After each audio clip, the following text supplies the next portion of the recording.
Hi everybody, it's Anne. Welcome back to my channel, Anne's Faithful Pages. Today I'm excited to talk about my January TBR and my challenges that I'm accepting. So I'm a mood reader, more or less, but I've sort of sucked dry the Amish clean fiction genre, and I'm ready for other things. So I've kind of dipped my toe earlier, well, last year, tried some different genres, and I've decided that my entire TBR for the entire year is going to be based on the challenges that I have decided to participate in 2026. And that, I believe, is 7, 8, or 9 of them, I think. So let's just go ahead and start. I'll do whose challenge it is and what book I plan on reading. Oh, I need this thing. All right, so the first challenge I decided to accept was Chantel's Read Your Bookshelf challenge. And she said the name of the book had to have an article in the title, like a and the. And so I've chosen from my bookshelf, which I'm actually going to do. All the books that are on the challenge, all the prompts, I am taking from my own bookshelf. I'm not going to, not cheat, but I'm going to read my bookshelf. So the first book I picked was A Rumored Fortune by Joanna Davidson Politano. Welcome to Travelling Castle, home of the poorest heiress in Victorian England. So let's see. Tressa Harlow's father kept his vast fortune hidden somewhere on his estate in the south of England and died suddenly without telling anyone where he had concealed it.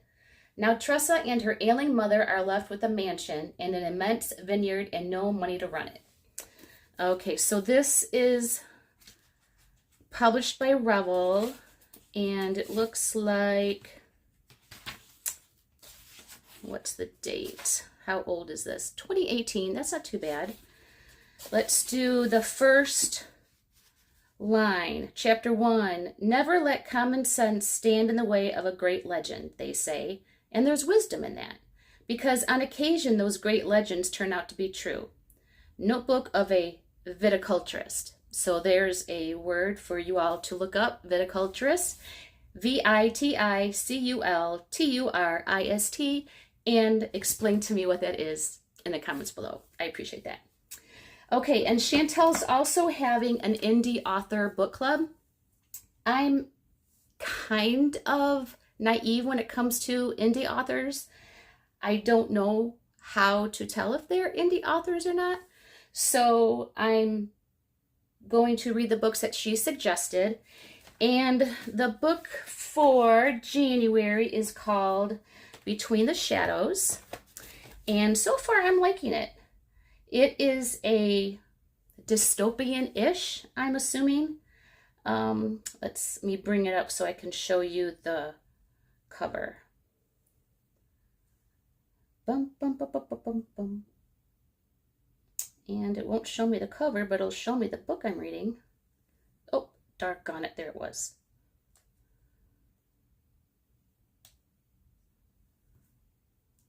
So it's got like 400 pages, and I read a pretty good chunk of it. I think I'm 2/3 of the way done. Here it is. Between the Shadows by Grace R. Pringle. And we have a character by the name of, heck if I can remember now. Sorry, gang. Oh, it has a map too, so that's cool. We have a character whose name is, it's a woman, a girl, older teenagery, and for crying out loud. This is embarrassing. Okay, so it's in her point of view in the first section. There's 3 sections. Her point of view in the first section. Her dad owns a shop, and this is embarrassing. I'm probably gonna cut this out. Owns a shop. They're area world is lorded over by a witch, and I don't know much about her except she is mean and doesn't like people and doesn't like things in her way. And the lead female character runs into a man whose eyes glow, and that's all mysterious and like, so he ends up being a good guy. But when she and he try to solve this mystery, it's kind of cool. I do like it. I do like it. I'm doing a very poor job in replaying what this is, but I'm enjoying it. And once I get my act together, I'll explain it a little better. Anyway, so that is my Indie Author Book Club for the month of January with Chantel. And also, I believe it's Caitlin, Chronicles of a Book Nerd. She's also doing something for the Indie Author. She has like a 12 grid, one for each month that you could choose. So I don't know which one I'm going to do for that. Whatever I read. I think this might be sci-fi or fantasy, so I might be clicking off a box for that. And then Oshina, at Oshina Reads Co. She is doing the Christian romance prompts for the year. And I don't think hers are in order as far as you have to do them per this certain one at this month. But I'm just going to do it that way. It makes it easier. So she wants January's prompt to be a new release. So I am going to do The Voice We Find. I have read books 1 and 2 and I really, really enjoy them. But I just saw a video that Amanda, book lover Amanda, put out, and this book is like right up my alley. It's about well, I'll just read the back. Sophie Wilder returns home to California with nothing more than a failed Broadway career and a geriatric cat. Stuck working at the family winery with her egotistical brother and desperate for a way to revive her acting dreams, she takes a side gig as an audiobook narrator with Fog Harbor Books. And Fog Harbor Books is the thread that ties together The Roads We Choose, and there's the first one. I can't remember. I like the second one a lot. But I'm really excited about this one because there's hearing loss, and I love anything to do with the deaf community, hearing loss, sign language, all that good stuff. So I'm really excited to read this one. So The Voice We Find by Nicole Deese. And this was published last year, so it's considered a new release. Yay! Okay, and then she's also doing a Francine Rivers book club. Oh, goodness gracious, things are falling. So this month she's doing Bridge to Haven. I started a little bit of it. I'm only on chapter 3. This girl, so far it starts out a little sad. This lovely redheaded lady, as a child, she was adopted, and then after the adopted mother died, the adopted father couldn't handle raising her without his wife, so family friends took her in, and I'm just to the part where she's a little bit more grown up. So far it's been good. You know, anything Francine Rivers has written is basically good for the soul.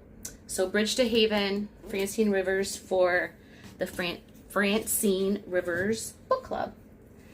And then we have a drink of tea, because, you know, we have to stay healthy. Elderberry, good thing for this time of the year. We have Jeanette at Jane Reads. She's doing the Christian fiction bingo, and she has 24 prompts, and you could do either just for each month there's 2 prompts, but you can do 1 or you can do all 2. And I'm double dip in. So the first two prompts are a dual timeline and a hidden gem, which means it has less than 1,000 ratings for Goodreads. And for that, I've decided to read what she's reading this month because I trust her judgment, in Spotlight and Shadow by Rachel Scott McDaniel. Jeanette really likes this author. And I'm on page 47, making my way through. I'm reading it at work. It's a little bitty, so it's something nice to read for, your lunch hour. This is about a woman named Elise in the current timeline. And then there's Sophie, who's in the 1920s. And Elise is working for a theater, or helping a theater raise money or make a museum. And she gets a package delivered to her, and it's a bunch of old playbills from the theater when it first opened. And she doesn't know who sent it, but she's assuming it's from her father, who's estranged.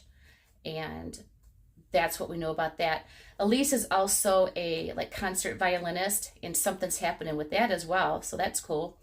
But I believe it's the 1920s, where Sophie, who's an actress, but I guess not very good, because when we meet her, she is the jewelry thief in a play, and she has no lines. So she's not a very good actress, but she's an actress. The box that Elise got from the mysterious person had a coat in it, and there was a name written in it, and it was Sophie's name. So far that's how the two characters are connected, but I'm wondering if there's even more. So it's kind of fun. Elise has a really great personality. Sophie is just, she just needs a little help in life.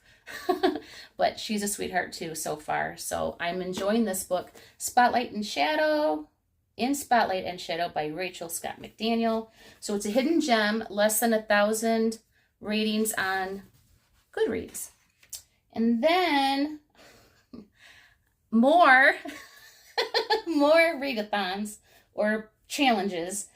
I'm also going to be following Anne at Wandering. Oh my gosh. I forget what her name, it's Wandering. And her name's Anne, but with an E. Very lovely person. She's doing reading the classics. She really enjoys the classics. And I'm really interested in reading the classics as well, because I just don't. And I'm one of the few people, I believe, on earth who has not read anything Jane Austen-y. But don't tell Anne that, because that's one of our favorite authors, and I don't want her to not like me. So she's doing reading the classics, and I'm going to read Daddy Longlegs. Can't remember the author's name. It's a Kindle read, but it is a classic. And I chose it because I remember growing up, for some reason, that my mom liked the book. And I thought, okay, that's a good time to start reading Daddy Longlegs. And let's see. Yeah, that's not going to work. Daddy Longlegs. I'll talk more about that after I read it. And then Kat at Cat Stories is doing biblical fiction. And the book I've chosen for that is Counted with the Stars by Conilynn Cossett. And I haven't read this, but it's biblical fiction. Sold into slavery by her father and forsaken by the man she was supposed to marry, young Egyptian Kaya must serve a mistress who takes pleasure in her humiliation. All right, so it's the first book out from Egypt. So it's a series and I'm going to have to finish, but I'm looking forward to this. I've heard really good things about Conilynn Cossett. And then Alma is from Alma's Book Journey, I believe is her channel. She's doing Journey Through Time, historical fiction. And I have chosen to double up and do Counted with the Stars for biblical fiction. So it's biblical fiction, historical fiction, killing two birds with one stone. And then, I know I'm a glutton for punishment. I'm going to do K-Tree's challenge for the year. She just has a bunch of different prompts like new release, in a series, hyped book, fantasy. So I'm basically going to choose every month whatever I'm reading to follow that. And Katie at Ponytails and Paperbacks and Ponytails, she's doing a Winnie the Pooh book challenge for the year, which is really cute. Christopher Robin is the prompt for a book that has animals, and the title are in the book. Pooh is a character with food, you know, the honey pot. Piglet is a novella because he's a little guy. So, yeah. So I'm a glutton in those. Oh, and then I just realized I have another challenge.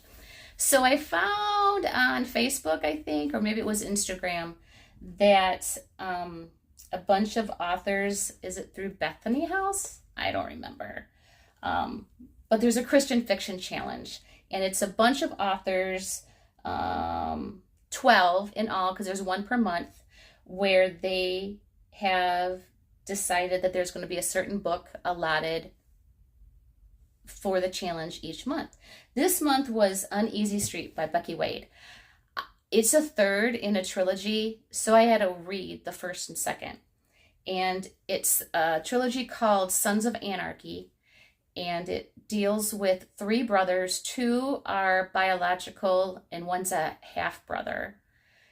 And the first book has to deal with one of the brothers who had amnesia, and there was a mystery involving his wife's death or ex-wife's death, and the mystery of really how he got amnesia. And then there was a young girl, Remy, who helped him through his healing because he was beat up and he was basically washed ashore on her little island that she lives on. And she has a whole mystery behind why she's on the island as well. So they work together, they fall in love. To me, I thought the romance was a bit much for a couple who weren't married. But the stories were good. I think I rated it 3 stars just because of the romance. But the second book I really liked, and that was, let's see, the first book was Memory Lane, the second book was Rocky Road, and I really like that. The other brother, Jude, he's an FBI agent, and he had a new case to work on, and the female that was involved, he ends up falling for. And just the way he talks about, he's never felt this way about a woman, and he respected her very much. And it was just, and she wasn't like the typical woman of a romantic endeavor. She, from what I understand, she had like not the perfect body, but he loved it and he loved her. And I really, really enjoyed it. Their romance was sweet. The kissing wasn't too far, in my opinion, so I'm giving that 4 stars. So now I have to read Uneasy Street by Becky Wade. I have no idea what it's about, except that it deals with the third brother, the stepbrother, and his name is Max. And there's a woman involved that he had a relationship early on. It was talked about in the first book. You basically can read each book separately. You don't have to read the trilogy. So that's next on my list is Uneasy Street, and that's going to be an audiobook. So those are my hopeful challenges, my pile of possibilities for January. I'm doing pretty good. I haven't finished an actual book on the challenge except for the 2 for Becky Wade that I have to read. I wanted to read before I read Uneasy Street because that's just the kind of girl I am. If it's a series, I have to start at number 1. If it's a series on the television, if it's a television series and I see that it's season 3, I'm not going to watch it if I've not seen 1 and 2. That's just the kind of girl I am. All right, so thanks for putting up with me. with my blunders. I appreciate all of you. Thank you for taking the time to stop in at my channel. And if you have any challenges that you're following this year, I'd like to hear about them. Maybe there's some that I mentioned that you're doing that I know nothing about, but I would love to hear about it. And if you're doing any of the challenges that I'm doing, share with me what books you've chosen for this month, and let's get chit-chatting about books. All right, thanks so much, guys. Appreciate you stopping in, and we'll talk to you next time.